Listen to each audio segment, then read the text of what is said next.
আসসালামু আলাইকুম ভিউয়ার্স। আজকে এক রুমে অবশ্য থাকি, একসঙ্গে কাজ করি। এক প্রবাসী ভাইয়ের কথা অবশ্য আপনাদের মাঝে শেয়ার করব। আমি অবশ্য সরাসরি ওর মুখ থেকে কথাগুলো শুনলাম, মনে করলাম যে সরাসরি ওর মুখ থেকে ক্যামেরা বন্দি করব কথাগুলো বা ভয়েস করব। তো সে আসলে লজ্জা পাচ্ছে, কথাগুলো ক্যামেরার সামনে বলতে চাচ্ছে না। ওই জন্য ভাবলাম যে ওর কথাগুলো আপনাদের মাঝে শেয়ার করি। তো খালি এই প্রবাসী ভাই একজনের কথা নয়, এরকম কিন্তু হাজারো প্রবাসী আছে। এই প্রবাসী ভাইটা আজ 12 বছর চলছে, তাও কিন্তু এখন পর্যন্ত দেশে যায়নি। শুনে কিন্তু এতটা খারাপ লাগলো, বা আগে থেকে আমি কিছু কম বেশি জানতাম, কিন্তু আজকে বিষয়গুলো সবই বলতে বলতে কিন্তু কানতে নাগছে বিষয়গুলা। প্রথম অবস্থা যখন দেশ দেশ থেকে আসছে, বছর ভাই ঋণ মহাজন ঋণ আদানা করে যেটা আসছিলাম, সেটা কিন্তু শোধ করতে করতেই 5টা বছর কিন্তু কেটে গেছে প্রবাসের মাটিতে দেখতে দেখতে। 5টা বছর পর যখন দেশে যাব মনে করলাম, সেখন কিন্তু মাথার উপর মেয়ে একটা বড় হয়ে গেল। মেয়ে বড় হয়ে গেল, মেয়ে এখন পরের বাড়ির দেওয়া লাগবে। এই বিয়ে শাদী দেওয়ার জন্য কিন্তু তার কিন্তু আর্থিক যেটুকু একটু কামাইছিলাম ডাহিনে পড়েছিল, সেটা খরচ করার পরেও কিন্তু আবার বাড়তি ঋণ মহজনের মধ্যে পড়ে গেছি।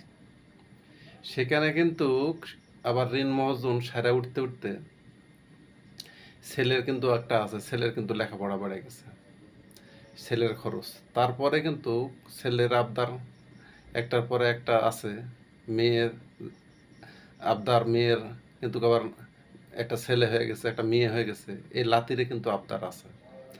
আবার আমার বাপ মাও বাঁচা আছে, তাদের কিন্তু আবদার আছে। আবার পরিবারের প্রত্যেকটা লোকের বছর শেষে দুটা ঈদ, ঈদে তো আবদার আছে। তা বাদেও সংসারিক যে একটা খরচ ভাই, মাস শেষে মনে করে আমাকে এটা একটা টাকার মেশিন।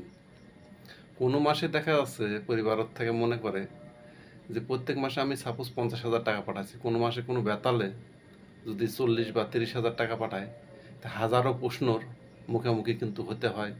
বা পরিবারের থেকে বাবা মাও মনে করে যে না জানি বোধহয় বইয়েরা হলো বোধহয় পার্সোনাল কিছু হলো গোপনে দেছি। আবার বইয়ে আবার মনে করে না জানি বোধহয় পার্সোনালভাবে বাবা মা কিছু দেয়। তো সব কিছু মিলে সংসারের তো আয় দায় আছে, খরচ আছে, আর একটার পরে একটা আছে। এইভাবে মনে করলাম 10টা বছর যখন কাটলো, 10 বছর পরে এবার যাবোই ইনশাল্লাহ।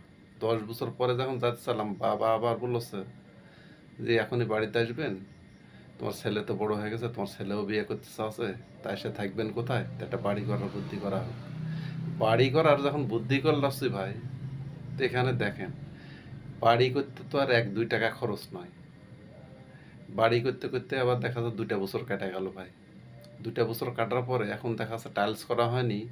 এই 12 বছরের সময় যাব মনে করলাম, তো 12 বছরও তো আবার বলছো যে আর একটা বছর পরে আসো, তো বাড়িটা তো করছেন, টাইলস না করলে কেমন খারাপ দেখাচ্ছে, তো টাইলসটা করে। তো দিন শেষে মনে করছি ভাই এখন আর বাড়িতে যাব না, আমি যান মরলে একবারে লাশটা যান যায়। কত বড় একটা আক্ষেপ নিয়ে একটা প্রবাসী এরকম একটা কথা বলতে পারে। তো জানি না আল্লাহ কার পরিবার কেমন, তবে আল্লাহর কাছে আশা করি বা দোয়া করি সকল প্রবাসী ভাইদেরকে কারো পরিবারই যেন এরকম না হয় যে এই প্রবাসে যেই ভাই বোন বা দেখাচ্ছে ভাইয়ের দেখাচ্ছে আত্মীয় স্বজন যারাই থাকে বা যারাই প্রবাসে থাকে, যাগরে আত্মীয় স্বজন থাকে বা ছেলে মেয়ে বা বউ সওয়াল বা বাবা মা, তারা যেন কেউই কাউকে মনে করে না যে এটা একটা টাকা মেশিন।